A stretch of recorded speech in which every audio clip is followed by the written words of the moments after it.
Arambagh girls junior basic বিদ্যালয়ের staff room আজ যেন নিঃশব্দে এক মানুষকে বিদায় জানাচ্ছে।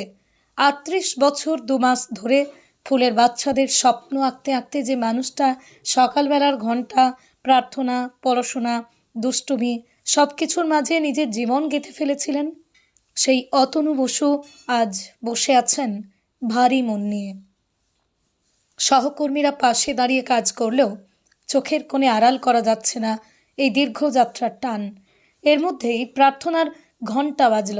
ছোট ছোট কচিকাচারা লাইনে দাঁড়িয়ে প্রার্থনা শেষ করে একে একে এসে তার পায়ে হাত ছুঁয়ে শ্রদ্ধা জানাচ্ছে। অতনুবাবু চুপ করে আশীর্বাদের হাত তুলছেন, যেন প্রতিটা শিশুর মধ্যে তার নিজের জীবনের টুকরো ছড়িয়ে আছে। চতুর্থ শ্রেণীর ছাত্রী নাফিসা পারভিন হাতে একটি গোলাপ এগিয়ে দিয়ে শুধু বলল, স্যার ভালো থাকুন। আরেক শিশু অফ ক্যামেরায় হঠাৎ জিজ্ঞাসা করে ফেলল, স্যার আপনার যাওয়াটা কি জরুরি? প্রশ্নটা ছিল বিষের মতো সোজা আর এড়ানোর মতো কঠিন। তিনি কিছু বলতে পারেননি, শুধু দাঁড়িয়েছিলেন চোখের কোণে কাঁটার মতো একটা জলকণা দিয়ে। এই দৃশ্যগুলো তুলে ধরেছেন আমাদের সম্পাদক Sheikh Naushad Hossain. Arambagh girls junior basic বিদ্যালয়ের প্রধান শিক্ষক এবং অন্যান্য শিক্ষক শিক্ষিকারা কি বললেন তার সম্পর্কে আপনাদের শোনাব। এখানে মূল গল্প শুধু একজন শিক্ষকের বিদায় নয়, আসলে আমরা দেখছি এমন এক পেশার অন্তর্নিহিত মানবিকতা যেটা সমাজে প্রায়ই অবহেলিত। শিক্ষকতা চাকরি নয়, একটা দীর্ঘ সম্পর্ক। যখন একজন শিক্ষক চলে যান তখন একটা স্কুলের ইতিহাসে শূন্যতা তৈরি হয়, আর শিশুদের মনে তৈরি হয় প্রথমবারের মতো বিদায়ের ব্যথা। এই মুহূর্তটা আমাদের মনে করিয়ে দেয় শিক্ষকদের প্রতি আমাদের সামাজিক কৃতজ্ঞতা যত কম দেখি, বাস্তবে তাদের অবদান তার থেকেও শতগুণ বেশি। প্রশাসনিক চাপ, অপর্যাপ্ত স্বীকৃতি, সীমিত সুযোগ সব কিছু সত্ত্বেও তারা বাচ্চাদের ভবিষ্যৎ গড়ে দেন।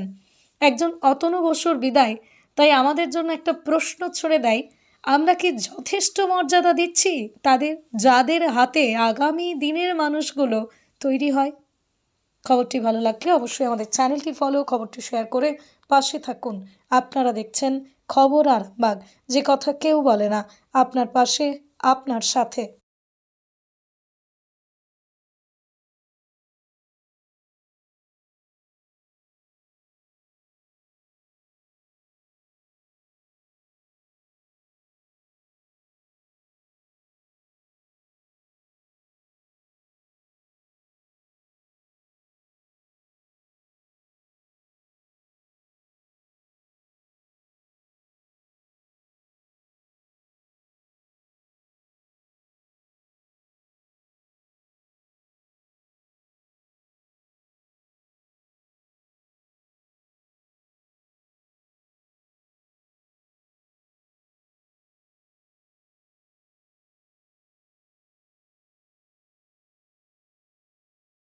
চলে আসছে বলে আমাদের খুব কষ্ট হচ্ছে স্যার। ৩৮ বছর ২ মাস এতদিন চাকরি করেছে।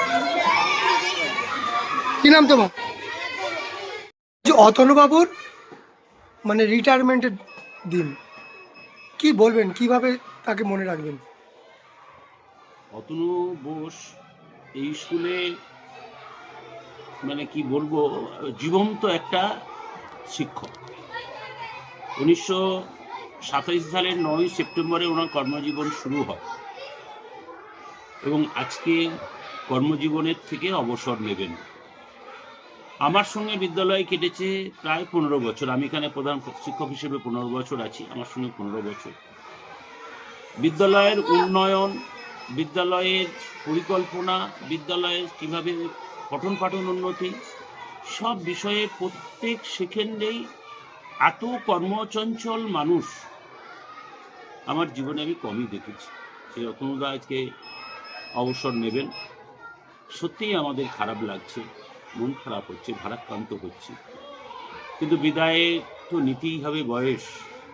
আমি হয়তো আর ৩-৪ মাস ৬ মাস থাকবো, আমিও ২৬শে জুলাই মাসে রিটায়ার করব। আমাদের যেতেই হবে, মন খারাপ হলে। অতনুদার একটা বিশেষ মন খারাপের জায়গা হচ্ছে, অতনুদা এখানে জন্মেছে। অতনুদার বাবা এখানে শিক্ষকতা করতেন, প্রধান শিক্ষক ছিলেন। তখন আমাদের এগুলো কোয়ার্টার ছিল, আর যেখানে মিড ডে মিল হচ্ছে ওপরতলা কোয়ার্টার ছিল। ওরা এই কোয়ার্টারে থাকতেন, অতনুদা ওইখানেই জন্মগ্রহণ করেছে। তার মানে সেই ছোটবেলা একবারে আবেগ ঘন। আবেগ, এটা যে বিদ্যালয়ের ইটের পাথরের সঙ্গে জড়িয়ে আছে, সেই জন্য ওনার ভীষণ মন খারাপ। এখনই উনি বিদায় সংবর্ধনা উনি নিচ্ছেন না, উনি একটু সময় করে আমাদের বলবেন। আমরা হয়তো জানুয়ারি মাসে একটা অনুষ্ঠান করে আনুষ্ঠানিক বিদায়, আজকে তো বিদায় হবেই, পরবর্তীকালে আমরা একটা অনুষ্ঠানের মধ্যে দিয়ে একটা বিদায় অনুষ্ঠান আমরা করব। স্যার আপনার পরিচয়? আমি প্রধান শিক্ষক, আরামবাগ গার্লস জুনিয়র বেসিক স্কুলের শিক্ষক। আমার নাম অঞ্জন কুমার ঘোষ। ধন্যবাদ। কি বলবেন, আপনার তো এখানে জন্ম, প্রতিটি ইট আপনার একটা স্মৃতি যুক্ত হয়ে আছে, কেমন লাগছে আজকের দিনটা? সরকারি নিয়মে এটা তোমাকে মানতেই হবে, তবুও মানতে আমার খুবই কষ্ট হচ্ছে। এই কচি কাঁচা ছেলেদেরকে ছেড়ে যেতে আমি মানসিকভাবে এই মুহূর্তে প্রস্তুত নয় স্কুল থেকে বিদায় সম্বর্ধনা নিতে। এই জন্য হেড স্যার এবং অন্যান্য বিদ্যামণি মাস্টারমশাইদের অনুরোধ করেছি যে কিছুদিন পরে আমার বিদায় সম্বর্ধনা দিতে। কোনো একটা স্মৃতি যেটা আপনার খুব মনে পড়বে? 9/9/1987 সালে প্রথম যেদিন স্কুলে এসেছিলাম, এই স্কুলের সবচেয়ে ছোট মাস্টারমশাই আমি। আজকে 38 বছর 2 মাস 21 দিন আমার কর্মজীবন এখানে শেষ হচ্ছে। আমি কতটা কি স্কুলের জন্য করতে পেরেছি ছাত্রছাত্রীরাই বলবে বা আমার সহকর্মীরা বলবে। আমি আপ্রাণ চেষ্টা করেছি আমার যতটুকু ক্ষমতা ততটুকু দিয়ে এই স্কুলকে সেবা করা। আপনার পরিবারে কজন আছেন? আমার পরিবারে আমি, আমার স্ত্রী আর ছেলে। এক্সটেন্ডেড পরিবার বলতে দাদা, বৌদি, ভাইপো, বৌমা, বাচ্চা। বাড়িটা কোথায় আপনার? বাড়ি আমাদের স্কুলের উল্টো দিকেই বাড়ি আমার। কত নম্বর ওয়ার্ড? 4 নম্বর ওয়ার্ড। আপনার ভালো নামটা আরেকবার বলুন। অতনু বসু। অতনুবাবুর রিটায়ারমেন্টের ডেট কেমন লাগছে, কি বলবেন, কতটা? আজকে হ্যাঁ, অতনু স্যার এটা ছেড়ে আমাদের প্রিয় হ্যাঁ। স্যারের আজকে রিটায়ারমেন্ট, ওনার আজকে শেষ দিন। কালের নিয়মে, চাকরির নিয়মে এই দিনটা সবারই জীবনে আসে। আজকে অতনুদাও এসেছে, কিন্তু আমরা সত্যি করেই প্রত্যেক টিচার, স্টাফ, কলিগ আমরা ভারাক্রান্ত। কেননা অতনুদাকে আমরা শুধু সহকর্মী হিসেবে পাইনি, আমাদের দাদা, অভিভাবক সব হিসেবেই পেয়েছিলাম। ওনার অবদান আমাদের স্কুলে কম নয়, মানে বলে শেষ করা যাবে না ওনার অবদান। আর ছেলেমেয়েরা, ছাত্রছাত্রীরাও ওনার প্রতি খুবই শ্রদ্ধাশীল। স্টুডেন্ট বাচ্চাদেরও খুব মন খারাপ, আর আমরাও সত্যি আজকে খুবই ভারাক্রান্ত। কি নাম আপনার? আমাদের সম্পাদক কোন সাবজেক্টের আপনি টিচার? বাংলা। স্টাইল আর মানের নিখুঁত মেলবন্ধন। শ্রীহরি মার্বেল। ঘর সাজানো মানে শুধু ইট পাথর নয়, সেখানে লাগে রুচি, মান আর স্টাইলের নিখুঁত সমন্বয়। শ্রীহরি মার্বেল, যেখানে পাবেন দেশের নামি দামি কোম্পানির মার্বেল, ফ্লোর টাইলস, হাত ধোয়ার বেসিন থেকে ঠাকুর দেবতার ছবি, টাইলস সব এক ছাদের নিচে। বিশ্বাস, মান আর যত্ন প্রতিটা পণ্যের প্রতিটা ইঞ্চিতে। আপনার ঘর হোক শ্রেষ্ঠের ছোঁয়ায়। শ্রীহরি মার্বেল, আরামবাগ। আমাদের ঠিকানা আরামবাগ পল্লীশ্রী মোড়, গ্রিন হাউসের পাশে। যোগাযোগ দেবাঞ্জন ঘোষ। যোগাযোগ নাম্বার 9126509164। স্টাইল আর মানের নিখুঁত মেলবন্ধন।